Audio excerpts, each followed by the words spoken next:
축구팬 여러분 안녕하십니까. 이제 예고를 드렸던 대로 15라운드는 리뷰를 진행할 예정입니다.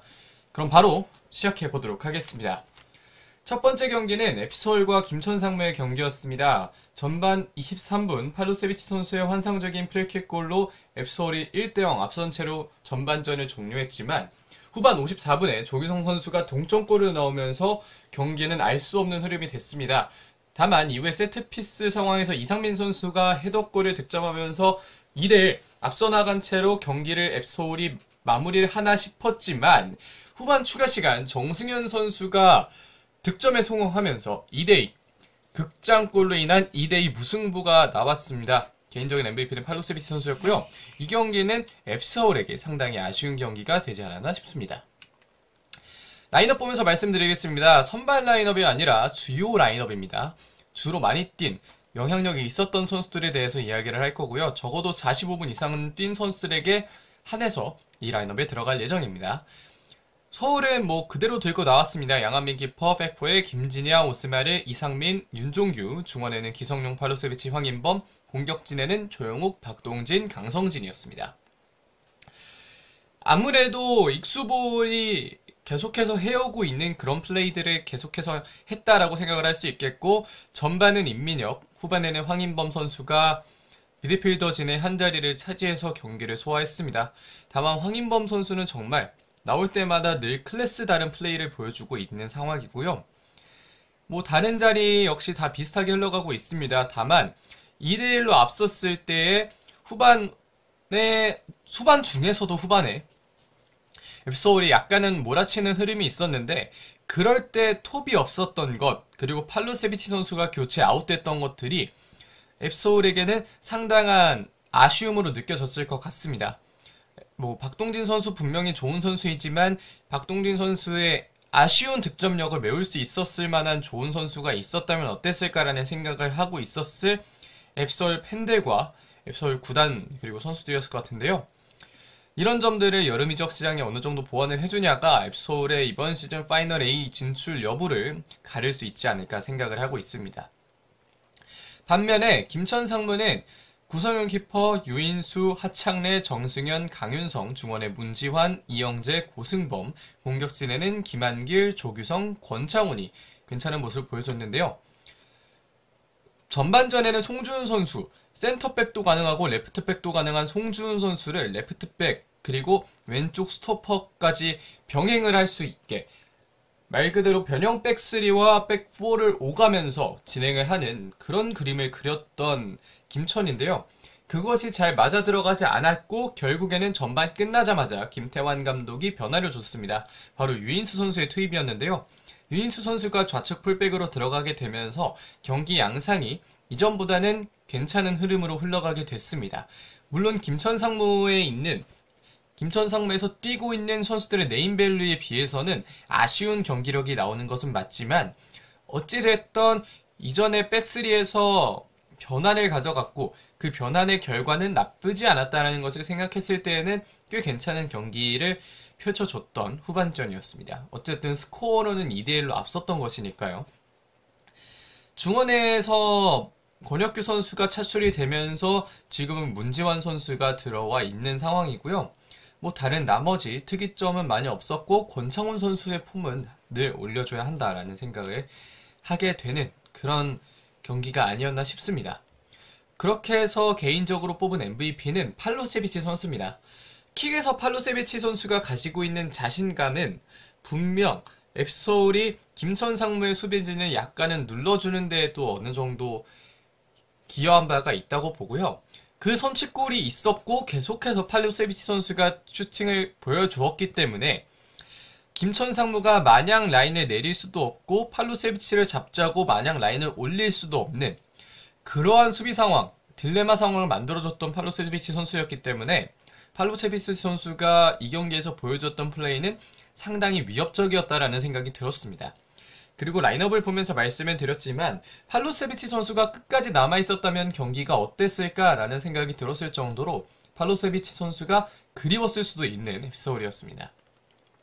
다음 경기 넘어가 보도록 하겠습니다. 다음 경기는 전북현대와 제주유나이티드의 경기였습니다. 후반 61분과 78분 주민규 선수가 득점에 성공하면서 2대0 제주유나이티드가 승리를 가져갔고요. 전북현대는 다시 한번 개막전 이후 홈에서 승리를 챙기지 못했습니다. 라인업 보면서 말씀을 또 드리도록 하겠습니다. 먼저 전북현대입니다. 송범근 키퍼, 백스리에는 최보경, 홍정호, 이용, 윙에는 박진성과 김문환, 중원에는 백승호, 쿠니모토, 김진규, 투톱에는 송민규와 한교원이었습니다. 개인적으로 전북의 백스리를 보면서 느끼는 점은 정말 수비에 한 명 더한 것밖에 얻은 게 없는 것 같은 느낌입니다. 이전에 전북의 경기력과 별반 다를 바는 딱히 없어 보이는데 후방에 수비가 늘었기 때문에 그 점이 실점을 그나마 줄일 수 있는 요인이 되지 않았나라는 생각을 가지면서 전북현대의 경기를 보고 있는데, 사실 백스리라고 하면 무작정 수비 전술이라고만 보기는 좀 어렵습니다. 왜냐하면 이용 선수와 같은, 예를 들면 첼시에서 아스필리쿠에타가 오른쪽 스토퍼로 나오는 첼시처럼 이용 선수가 어떻게 보면 되게 비슷한 스타일을 갖고 있다고도 볼 수 있는 이용 선수가 백스리 오른쪽 스토퍼로 들어간 이상 이용 선수를 사용한 세부 전술을 잘 만들어낸다면, 그렇게 된다면 공격력과 수비력을 모두 챙길 수 있는 전술을 짤 수 있는 그런 김상식 감독인데, 이 경기에서는 그런 게 전혀 보이지 않았습니다. 물론 이 경기에서만 안 보인 건 아니고 지금까지 계속해서 안 보이긴 했고요. 김문환 같은 선수도 있고 지금은 햄스트링 부상이지만 김진수도 있고 되게 좋은 선수들이 많은데 수비 전술을 이렇게까지밖에 짤 수 없었나, 빌드업 전술을 이렇게까지밖에 짤 수 없었나라는 의문이 좀 많이 들었던 경기가 아니었나라는 생각이 들고, 송민규 선수와 한교원 선수 둘 중 하나를 구스타보의 파트너로 세웠다면 어땠을까라는 생각도 함께 들었던 경기였습니다. 반면에 제주유나이티드는 경기를 꽤 괜찮게 풀어나갔는데요. 김동준 키퍼, 백스리에 김경재, 김호규, 김봉수, 윙백에는 정우재와 안현범, 중원에는 한종무와 최영준, 공격진에는 제르소, 주민규, 조성준이었습니다. 김경재 선수가 두 경기 연속으로 이제 선발 출전을 하고 있습니다. 정훈의 경고 누적, 김호규 선수의 경고 누적으로 인해서 두 경기 연속으로 출전을 했고, 오늘은 오늘이 아니죠. 이번 라운드에서는 정훈 선수의 경고 누적으로 인해 그 자리에 그대로 나왔습니다. 김경재 선수가 꽤 괜찮은 모습을 보여주고 있고요. 중원에서 한종무 선수가 보여준 능력은 주민규 선수 다음으로 오늘 한종무가 꽤 괜찮다라는 생각을 할 수 있게끔 해줬던 경기였습니다. 2003년생 상당히 어린 선수인데 그럼에도 불구하고 꽤 괜찮은 플레이를 많이 보여줬고요. 앞으로 한종무 선수가 보여줄 만한 플레이가 얼마나 더 많을지를 기대할 수 있게 해줬던 그런 경기를 보여줬다는 생각을 하고 있습니다.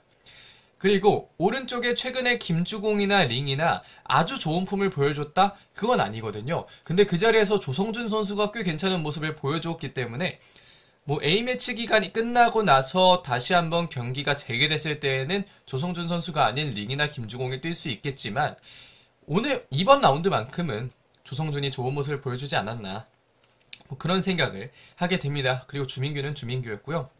그렇게 해서 MVP도 주민규입니다. 저걸 넣는다고?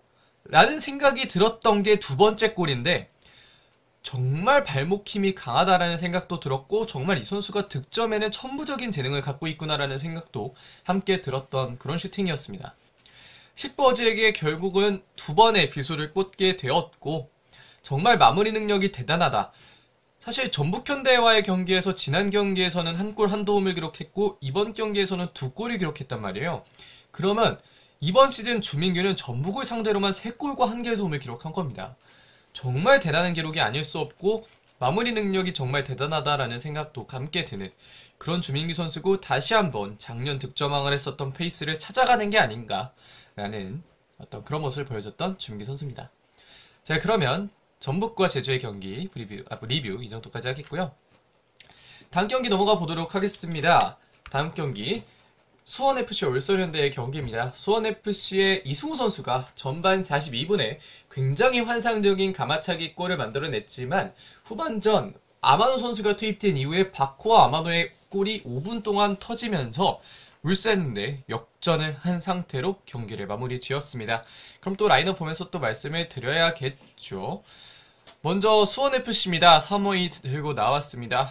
박배종 키퍼, 잭슨, 김건웅, 곽윤호, 윙에는 박민규와 신세계, 중원에는 박주호, 장혁진, 이승우, 투톱에는 라스와 김현 선수 정도로 좀 생각을 하면 될 것 같습니다. 뭐라고 표현을 해야 될까요? 이승우 선수의 능력은 정말 대단하다라는 생각이 조금 많이 들었던 경기였습니다.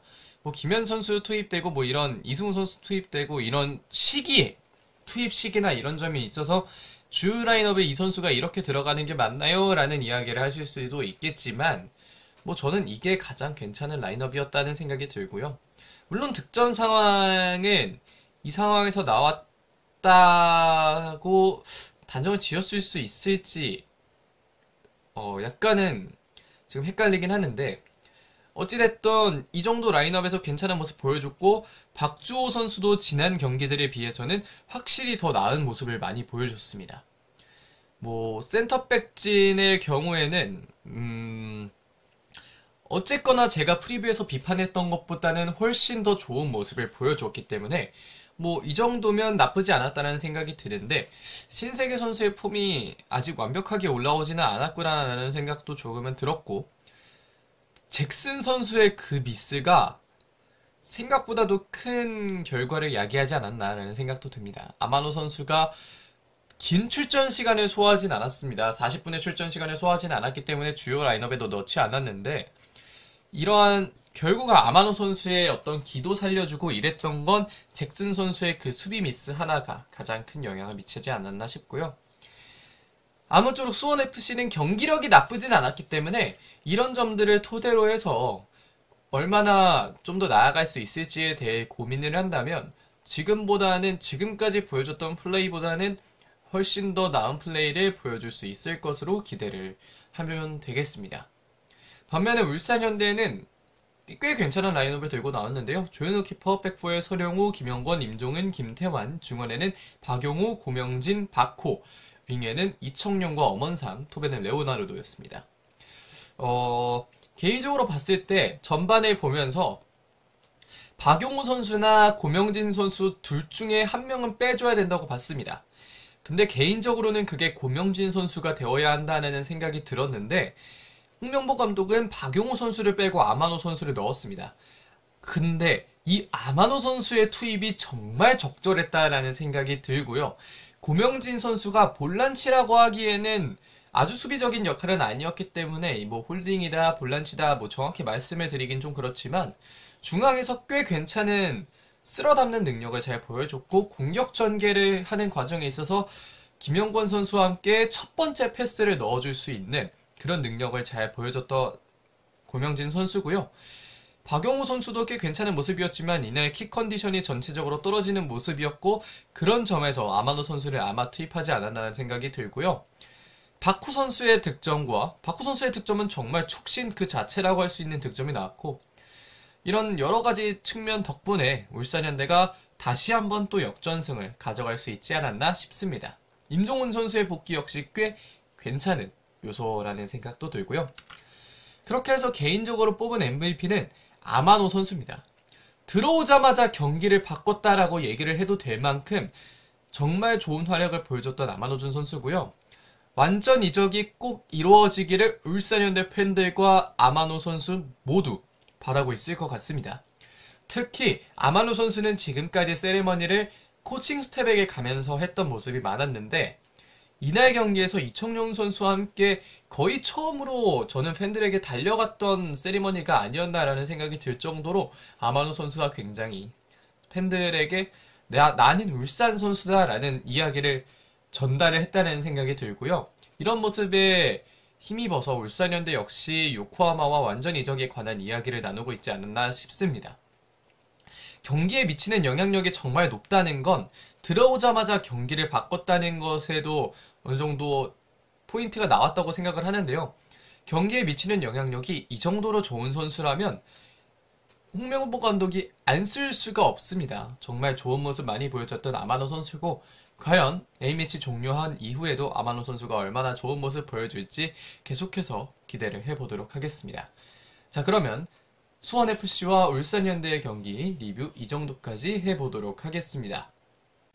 자, 이제 인천 유나이티드와 성남FC 경기 리뷰해 보겠습니다. 인천 유나이티드가 후반 79분 이재원 선수의 자책골로 처리된 송시우 선수의 돌파 이후에 어떤 상황들로 인해서 1대0 승리를 가져가게 됐고요.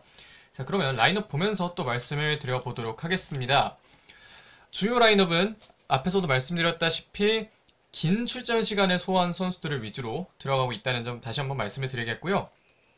인천 유나이티드는 김동원 키퍼, 백스리에 데이브리지, 김동민, 강민수, 윙백에는 이주용과 민경현, 중원에 이동수, 이명주, 공격 라인에는 김도혁, 아길라르, 무고사였습니다. 다만 이제 앞에서도 보여드렸다시피 MVP는 송시우 선수를 줘도 될 정도로 송시우 선수의 물론 경기 전체적인 영향력이 아주 컸다라고 말하기는 어렵지만 송시우 선수도 괜찮은 모습이었고요. 사실 최근에 많이 사용했던 라인업, 많이라고 하긴 좀 그렇습니다만 최근 몇 경기에서 사용했던 라인업은 주로 3-5-2였습니다. 무고사와 이용재 투톱을 사용을 하고 김도혁 선수가 지난 시즌까지 많이 뛰어줬던 자리인 중앙 미드필더로 들어간 이후에 이동수나 이강현 선수가 홀딩 역할을 조금 해주는 그런 역할을 많이 사용을 했었는데 이번 경기에는 시즌 초에 계속해서 써왔던 것처럼 3-4-2-1 라인업을 사용을 했습니다. 이동수 선수가 이명주 선수의 파트너로 나오게 됐고 민경현과 이주용이라는 인천 유나이티드 팬들이 시즌 시작 전부터 바래왔던 윙백 라인업이 구성이 된 채로 경기가 좀 시작이 됐고요. 키퍼 김동원 선수, 이태희 선수 대신해서 오늘은 나오게 됐습니다. 이 경기는 사실 찬스가 많았지만 득점을 하지 못했던 점들이 좀 아쉬웠던 경기입니다. 각 팀 공격수들의 아쉬움도 당연히 크겠고요. 김도혁 선수의 그 센스 있는 슈팅이 있었는데 전반전에 그 센스 있는 슈팅이 들어가지 않았던 것이 조금은 아쉬운 그런 인천 유나이트가 되었지만 결국에는 득점에 성공을 했기 때문에 이 부분에 대해서는 더 이야기를 하진 않겠습니다. 물론 김도혁 선수가 넣지는 않았지만 이런 경기도 또 언제든 있을 수 있는 법이니까요. 인천 유나이티드에 대해서는 이 정도만 말씀을 드리면 될 것 같고요. 반면에 성남FC는 변형 백3 혹은 변형 백4를 이렇게 오가면서 플레이를 할 수 있었습니다. 장효준 선수가 오른쪽 풀백으로 이제 선발 라인업에는 이름을 올렸지만 어떻게 보면 이 자리에 있었다라고 생각을 해도 될 것 같고요. 전반전에는 백3 시스템을 사용하는 경우가 좀 많았습니다. 최지묵, 김지수, 강의빈 이렇게 해서 백3 구성되고 왼쪽에 장효준, 오른쪽에 이시영, 중원에 이 3명 선수가 뛰고 있고 강재우 선수 이따금씩 내려와 주고요. 이종호 선수도 위에서 많은 역할을 해줬습니다. 그렇게 해서 수비 라인도 어느 정도 탄탄하게 버텨줬고 했지만 단 한 번의 실수를 놓치지 않은 인천의 공격을 막아내지 못했다는 게 성남 입장에서는 무승부라도 거둘 수 있는 상황에서 조금은 아쉬운 점이 될 것 같고요. 하지만 나름대로의 소득은 있습니다. 강재호의 폼도 올라가고 있고 장효준이라는 새로운 선수의 발견, 김지수 선수도 어느 정도 잘 버텨주고 있고 개인적으로는 무고사를 상대로 김지수가 얼마나 버텨줄까에 대한 고민도 좀 있었는데 고민이라기보다는 걱정이 좀 있었는데 김지수 선수는 앞으로 본인이 국가대표급에도 들어갈 수 있는 센터백이라는 걸 보여주는 듯한 좋은 수비를 많이 보여줬고요. 다만 몇 번씩 나왔던 성남 수비진의 미스들은 인천 공격을 상대로는 몇 번 나오긴 했지만 그거보다 좀 더 낮은 팀을 상대로는 나오지 않을 수도 있겠다라는 생각이 들 정도로 어쨌든 잘 버텨줬던 순간들이 있었습니다. 성남에 대해서는 더 말할 건 없을 것 같고요. 팔라시오스 들어오고 윌리시 선수 들어오고 마지막에는 김현광 선수의 롱볼을 붙이는 것으로부터 비롯된 공격들을 많이 시도했지만 결국에는 득점이 이뤄지지 않았다는 사실이 성남FC에게는 조금 아쉽게 느껴질 수도 있었을 것 같습니다. 자, 그럼 MVP를 봐야겠죠. MVP는 송시우입니다. 사실 앞에서도 말씀해 드렸지만 송시우 선수가 경기 영향력이 엄청나게 큰 그런 선수 아닙니다. 시우타임이라는 말이 있듯이 특정한 시간대에 교체 투입이 된 이후에 득점을 성공하는 게 송시우 선수의 어떤 기본적인 역할이라고도 할 수 있기 때문에 송시우 선수의 이런 점은 분명 경기 영향력이 아주 크다고 할 수는 없지만 그만큼 득점이나 어시스트 등 공격적인 상황에서 좋은 모습을 보여줄 수 있다는 건데 송시우 선수의 그러한 장점이 오늘 경기에서는 나왔다고 생각합니다. 끝까지 공격에 참여한 것이 결국에는 득점을 만들어냈고 그 득점이 송시우의 득점이 아니더라도 결국은 득점을 만들어낸 것이기 때문에 송시우 선수의 어떤 플레이 스타일이 이 경기에서는 빛났다라고 생각을 좀 할 수 있을 것 같고요. 이러한 점들이 송시우가 존재한다는 것만으로도 인천의 후반을 강하게 만들어주는 포인트들이 되지 않았을까 싶습니다.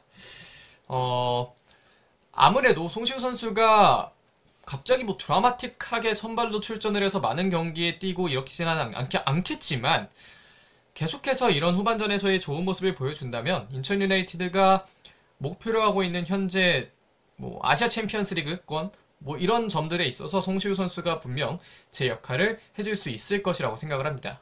자, 그러면 성남FC와 인천 유나이티드의 경기 리뷰는 이 정도까지 하도록 하겠습니다. 자, 다음 경기로 넘어가 보겠습니다. 다음 경기는 대구FC와 포항슬러스의 경기인데요. 대구FC의 제카 선수가 황재원 선수의 크로스를 받아서 득점 만들어내면서 1대0 앞서 나갔던 대구FC 4분 정도 후에 모세스 선수가 세트피스 상황에서 좋은 헤더골 만들어내면서 1대1 양팀이 전반전은 종료를 했습니다. 이후에 정재희 선수가 전반 종료되자마자 후반에 교체되어 들어갔고 4분 만에 정재희 선수가 아주 좋은 모습 보여주면서 좋은 득점 만들어냈고요. 하지만 그 5분 후에 또 고재현이 좋은 위치 선정으로 인한 프리 헤더골을 성공시키면서 2대2 결국에는 이 점수차가 끝까지 가면서 2대2 무승부로 경기가 종료됐습니다. 이 경기를 보면서 이번 시즌에 가장 물론 15라운드까지 하지밖에 않았지만 이번 라운드뿐만 아니라 이번 시즌까지 통틀어서 가장 재미있었던 경기가 아닌가라는 생각이 들 정도로 재밌는 경기였고 내가 하고 싶은 걸 하는 경기였습니다. 사실 리그가 재밌어지려면 남이 잘하는 걸 막는 것도 중요하고 그런 점들을 잘하는 팀이 결국에는 살아남는 게 있지만 내가 하려는 걸 하는 팀이 또 남아있고 경기를 계속해서 잘 풀어가는 것도 상당히 재미있는 전이거든요. 이 경기를 보면서 떠올렸던 프리미어리그 경기는 2021-2022 시즌 맨시티와 리버풀의 경기입니다. 이 경기의 수준에 대해서는 뭐 말을 하기가 좀 그럴 수 있겠지만 2대2라는 점수차도 그렇고 양팀의 색깔도 그렇고 정말 자신들이 하고 싶은 축구를 그대로 해 보였다는 것 그리고 그 축구들이 비등비등했기 때문에 더 재밌었다는 것이 이 경기를 보면서 좀 생각을 했던 점들이고요. 정말 축구를 너무나 재밌게 했던 이번 경기였습니다. 대구나 포항 모두 비슷한 라인업을 들고 나왔습니다. 오승훈 키퍼, 김진혁, 홍정훈, 정태욱, 윙백에는 홍철과 황재원, 중원에는 라마스와 이진용, 공격 라인에는 세징야, 제카, 고재현 선수가 뛰었고요. 포항슬러스의 경우에는 윤평구 골키퍼, 백후에는 심상민, 그랜트, 박승욱, 신광훈, 중원에 신진호, 이승모, 고영준, 스리톱에는 이광혁, 모세스, 임상엽이 나왔습니다. 이광혁과 임상엽 같은 경우에는 전반전에 스위칭을 많이 가졌고 이광혁 선수 대신에 들어왔던 정재희의 경우에는 오른쪽 측면에서 주로 경기를 뛰었습니다. 왼쪽에서는 임상엽 선수가 그대로 유지를 해줬고요. 대구FC부터 말을 해보자면 일단은 세징야 선수가 정말 많은 경기 영향력을 끼쳐줬고 황재원 선수 역시 2개 어시스트 기록하면서 정말 좋은 능력 보여줬습니다. 그리고 전북에 관해서 이야기를 하면서 백스리는 공격적인 시스템이 될 수도 있다라는 이야기를 했는데 오늘 최근에 보여주는 정태욱 선수의 플레이가 어떻게 하면 백스리를 공격적으로도 가져갈 수 있는지에 대해서 가마 감독이 보여준 하나의 예시가 될 수 있지 않을까라는 생각이 드는데요. 정태욱 선수가 그냥 비단 올라가가지고 중거리만 때리는 게 아니라 올라가서 오른쪽에서 크로스를 올릴 수도 있는 정도의 위치에 본인의 포지션을 들고 가는 걸 보면 가마 감독의 이러한 주문들이 생각보다도 잘 대구에 녹아 들어가고 있다는 생각이 들고 고재현 선수의 위치 선정 능력은 정말 그 본인의 별명인 고자기라는 별명에 맞게 좋은 플레이를 보여줬다고 생각합니다. 반면에 포항슬러스는 신진호 선수의 복귀가 상당히 좋은 영향을 미친 모습이었고요. 이제 이러한 라운드가 끝나고 나서는 제 위치에 있는 센터백들 그랜트와 박찬용이 그대로 센터백 접을 가져가게 될 텐데 신광훈 선수의 출전 시간은 약간 줄어들 수 있겠지만 백포의 안정감과 중원에서의 안정감을 모두 함께 잘 맞이한 상태로 포항슬러스가 16라운드부터는 잘 들어갈 수 있을 것으로 보입니다. 지난 2경기 연속으로 센터백이 한 명씩 빠졌기 때문에 조금은 어려운 게 있었는데 그런 와중에서도 포항슬러스는 잘 버텨냈다는 것 그렇게 해서 어쨌든 오늘 경기 역시 지지 않고 마무리 지었다는 것은 포항슬러스에겐 상당히 고무적인 일이 아닐 수 없겠고요. 여기까지 일단 라인업을 살펴보는 걸로 하겠습니다. 그렇게 해서 제가 뽑은 개인적인 MVP는 세징야 선수입니다. 세징야가 있어야 공격이 풀린다는 말이 괜히 나온 게 아니구나라는 생각이 들게 만드는 그런 세징야 선수의 공격력이었고, 존재만으로도 정말 위협적인 선수구나라는 생각을 하게 됐습니다. 그렇기 때문에 쉬고 돌아온 세징야의 모습이 점점 더 기대가 되는 부분이 있고, 이번 A매치 기간에 만약에 브라질 대표팀에 부상자가 생기거나 뛸 수 없는 선수가 생긴다면 세징야를 대체 발탁해두겠다라는 생각이 들 정도로 꽤나 재미있고 좋은 활약을 펼쳐준 세징야 선수입니다. 자, 그러면 대구FC와 펀슬러스의 경기 리뷰는 이 정도까지 하겠습니다. 다음 경기로 넘어가 보겠습니다. 강원FC와 수원삼성의 경기인데요. 전반 23분 김영빈 선수가 헤더 득점 만들어내면서 1대0 앞선 채로 전반전 마무리한 강원FC지만 이후 후반전 장호익의 어시스트를 받은 오현규 선수가 역시 헤더골에 득점하면서 1대1 양팀은 무승부를 거두게 됐습니다. 주요 라인업 보면요. 강원FC는 유상훈 키퍼, 백스리에 윤석영, 김영빈, 임창우, 윙백에는 정승용과 김진호, 중원에는 한국영, 김동현, 서민우, 투톱에는 양현준과 김대원이 출발을 했습니다. 아무래도 한국영 선수가 복귀한 게 강원의 입장에서는 가장 큰 사건이 아니었나라는 생각이 들고, 이 자리에 서민우가 아니라 코바야시, 황문기 여러 선수들 돌아가면서 뛰었지만 역시 한국영이 있는 경기는 다르구나라는 생각을 하게 만들었던 한국영 선수의 좋은 플레이들이 있었습니다. 백스리의 경우에도 이 선수들이 모두 경험이 있는 선수들이기 때문에 수비를 어느 정도 탄탄하게 가져갔지만 이후에 장호익 선수가 좋은 크로스를 올릴 때에는 약간은 아쉬운 모습이 있었고요. 투톱의 경우에도 전문 톱이 없다는 것이 잘 드러났던 게, 물론 좋은 플레이를 보여줬지만 수비 라인에서 아주 좋은 모습 보여줬다고는 하기 어려운, 물론 어느 정도의 공격력을 가지고 있지만 이 두 선수를 투톱으로 가는 게 한정적인 효과밖에 낼 수가 없겠구나라는 생각이 들게 만들었던 공격의 컨디션도 조금 있었습니다. 반면에 수원삼성은 양영복 키퍼, 백보에는 이기재, 불트위스, 민상기, 장호익, 중원에는 이한도, 한석종, 사리치, 윙에는 염기훈과 전진우, 토에는 오현규입니다. 선발 출전 라인업에서 제가 바꾼 선수는 오현규, 그리고 염기훈, 이한도가 되겠는데요. 정승원 선수를 조금 이른 시간에 빼줬습니다. 아무래도 정승원이 플레이 스타일 자체가 많은 출전 시간이 있었음에도 불구하고 계속해서 많이 띄워주는 스타일이기 때문에 정승원의 부상을 당하지 않게 하려면 미리 교체해주는 게 필요하다는 판단을 했던 것 같고요. 그 자리에서 이한도 선수가 들어가서 투볼란치 형식으로 바뀌었습니다. 원래는 한석종 원볼란치로 가고 정승원이 박스투박스 미드필더로서 본인의 역할을 해주면서 그 원볼란치에 자칫하면 생길 수 있는 수비적인 미스들을 커버해주는 역할을 맡았는데, 정성원이 없다 보니까 이한도를 투입해서 투볼란치 시스템을 아예 만들어놨고요. 그 과정에서 사리치의 창의력은 조금 더 안정적으로는 발휘가 될 수 있었지만 사리치가 갖고 있는 기본 체력적인 문제를 완벽하게 해결하기에는 그 점은 또 약간은 아쉬운 게 있었던 수원의 중원 구성이었습니다. 류승우 선수의 경우에는 이제 전반전 끝나고 교체가 되면서 염기훈 왼쪽, 오른쪽으로 전진우가 이적을 했는데, 이 윙어 조합은 사실 시즌이 시작하고 겨울 이적 시장이 끝날 때까지 수원 삼성은 박건하 감독 체제였기 때문에 이 윙어 자리에서의 클래스를 높여놓지는 않았는데, 이 윙어 자리를 사용하다 보니까 염기훈 선수의 출전 시간도 늘어나고 있고 전진우의 출전 시간도 늘어나고 있는데, 이 두 선수들이 물론 지금도 굉장히 좋은 활약 보여주고 있지만 조금씩 더 올라온다면 아마도 수원 삼성에게는 조금 더 좋은 모습이 있지 않을까라는 생각이 드는 그런 라인업이 있었습니다. 자, 그렇게 해서 MVP를 보면 MVP는 장호익 선수를 뽑았습니다. 장호익 선수가 수비 상황에서 굉장히 단단한 모습을 많이 보여줬고, 공격 상황에서는 오영규 선수의 득점까지 어시스트를 해주는 아주 좋은 모습을 보여줬고, 이 경기에서 MVP를 줘도 전혀 무리가 없을 만한 활약을 보여줬던 장호익 선수인데, 퇴장당한 상황에서도 민상기 선수가 퇴장을 당했는데 그 상황에서도 실점하지 않은 이유 중에 하나는 장호익 선수가 지금까지 수비를 잘 해오면서 강원의 선수들의 체력도 빼놨고 여러가지 장호익 선수 본인의 폼까지 올려놨기 때문에, 그런 점에서 수원 삼성이 항상성을 지녀가면서 경기에서 승리는 아니어도 더 이상의 실점을 하지 않았다라고 생각을 할 수 있겠고요.